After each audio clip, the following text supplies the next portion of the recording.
리바이어던은 성경에 등장하는 이상한 괴물로 성경에 기록되어 있습니다. 과학 연구 분야에서는 악마 리바이어던 이 지옥의 7왕자 중 하나로 죄인이자 지옥의 게이트 수호자로 연구되고 있습니다. 중세시대에는 리바이어던 이 큰 입을 가진 형상으로 묘사되어 이 큰 입으로 영혼을 삼킬 수 있다고 여겨져 지옥의 입구를 상징한다고 합니다. 리바이어던 이 거대한 괴물이라면 그 형상은 명확하게 묘사되지 않았습니다. 용, 뱀 또는 악어와 같은 형상은 실제로 언급되지 않았습니다.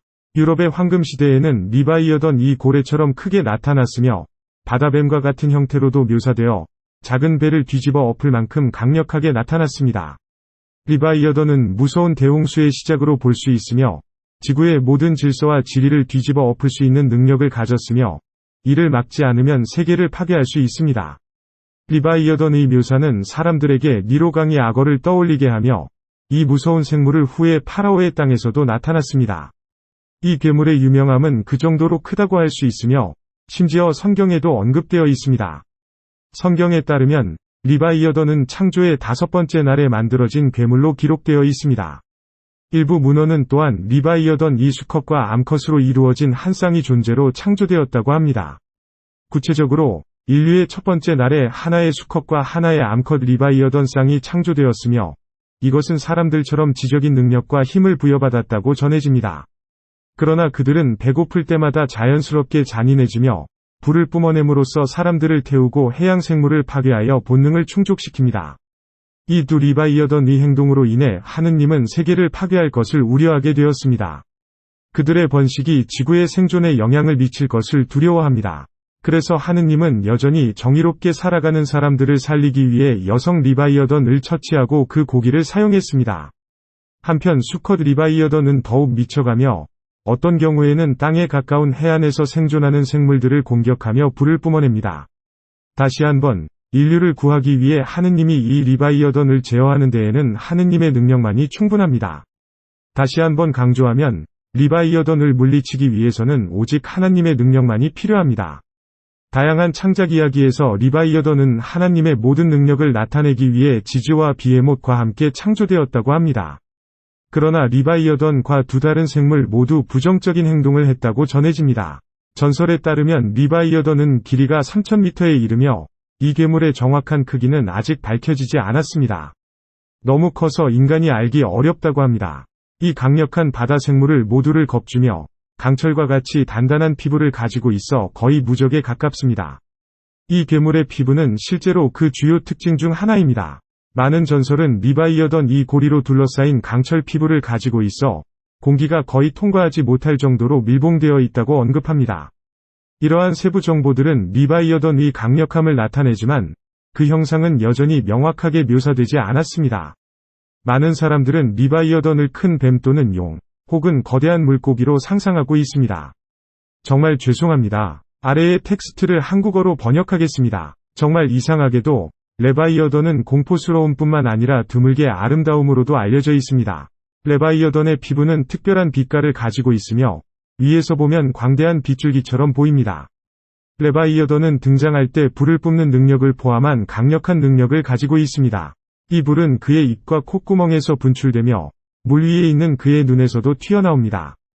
레바이어던은 물 주위를 끓게 만드는 능력으로도 유명하며 이 능력은 인간을 공격하기를 더 쉽게 만듭니다. 또한 이 괴물은 매우 독한 냄새도 풍긴다고 알려져 있으며 레바이어던의 숨결을 우연히 들이마신 어떤 생물도 사망할 것으로 알려져 있습니다.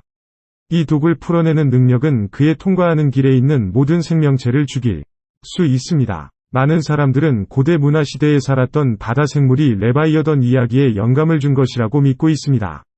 다른 몇몇 사람들은 레바이어던이 더 이상 존재하지 않는 지구상의 어떤 생물에서 영감을 받았다고 믿습니다.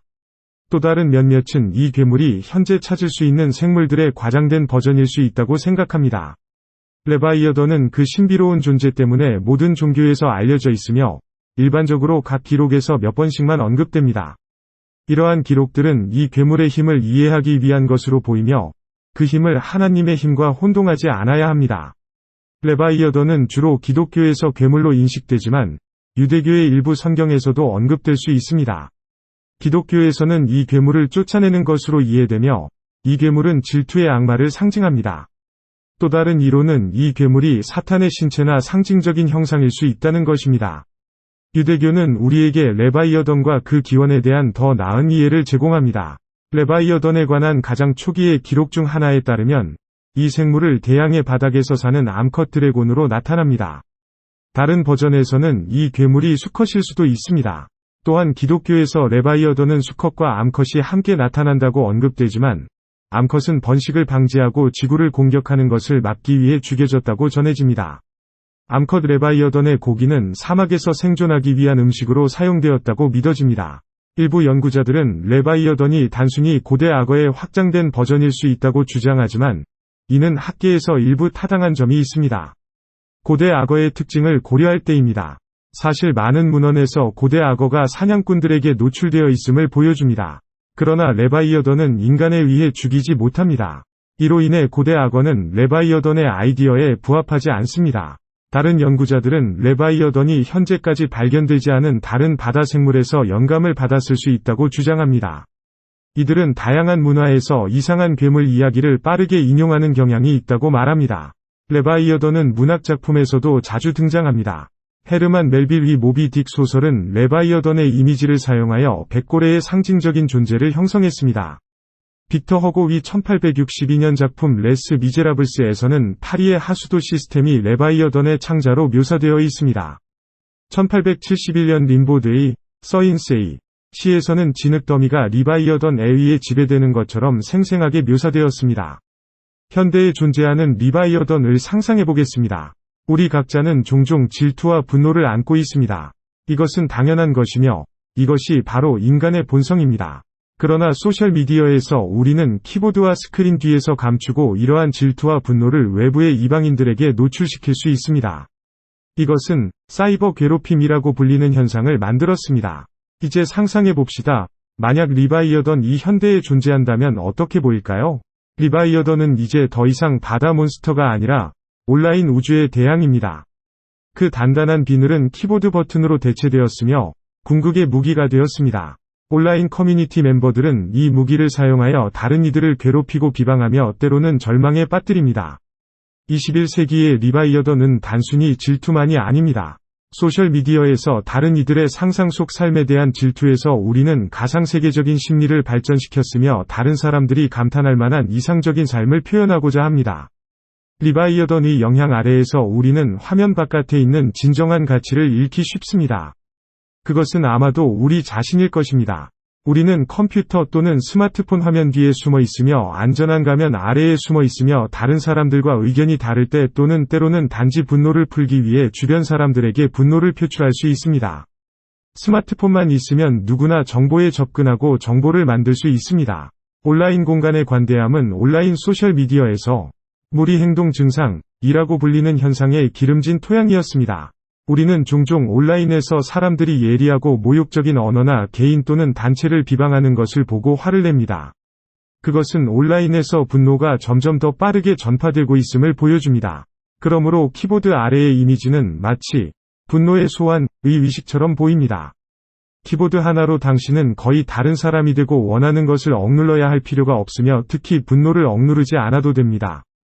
비디오를 시청해주셔서 감사합니다. 안녕하세요. 그리고 다음 비디오에서 다시 만나봅시다.